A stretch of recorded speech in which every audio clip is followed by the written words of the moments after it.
Hello, this is Mr. Knowles, and this lesson is about developing a rough draft for our writing class. So I have a couple of the things that we'll be using in writing class throughout the year. So I have a student's notebook and a story mountain, which is a planner. So students right now are developing a story using the Story Mountain planner. There's a beginning here. They'll write some characters, place, maybe the scene, and a build-up, how their story is being built up. Trying to add some descriptive words and phrases to really emphasize the build-up, get the readers sucked into the story. There's the problem or the dilemma. There's the resolution. How are things going to be sorted out? Was the problem solved? Are people happy again? Hopefully there's a resolution in their story. And how does the story end? What did the people learn? How have characters changed? So students in class are working on this story planner, which is called the Story Mountain. And when they complete that, they're going to take information from the Story Mountain and they're going to transfer it over into their writer's notebook or their writer's journal into their first rough draft. I'm going to open this up. And this student has begun the process of doing that. And what I'm asking students to do is to actually write their rough draft on the left side of their writer's journal. If their journal or their entry actually runs past one page, I actually want the students to turn the page and continue to write it on the left side, leaving the right side blank. And there's a reason for that, because over the course of several weeks, as we work on our draft and our revisions, we're going to have different daily lessons that are very specific.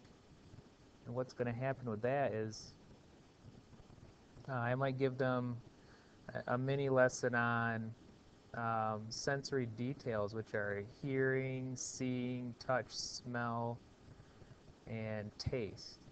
And I'm going to actually ask students for specific examples within their draft. So they might highlight it, or they might underline it, or they might take some maybe this highlighter's tape and show me a specific example of where we can find that sensory detail.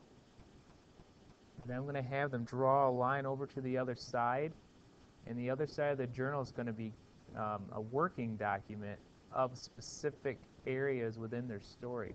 So for example, if we do sensory detail, and this example here that this student highlighted is about taste, they're going to draw a line over here, and they're actually going to maybe build that sentence or that statement or a couple of sentences into a more descriptive piece about how something tasted in their story.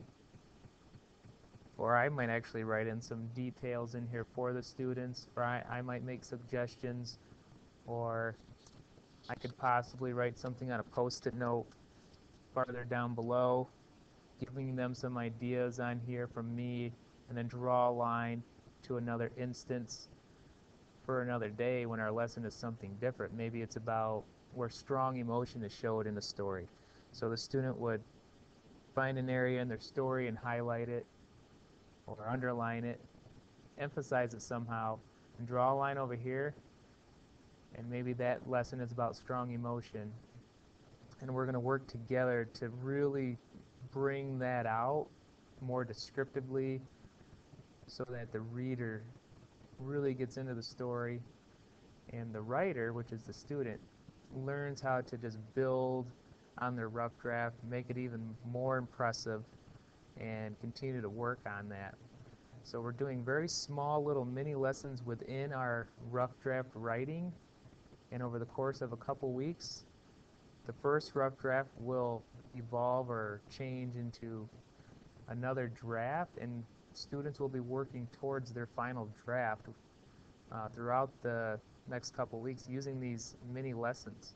It's a pretty cool experience for the students, and then we'll be using that throughout the school year. If you have any questions, feel free to ask again, and I hope this helps you guys out at home if you're trying to do this work at home. Have a good day.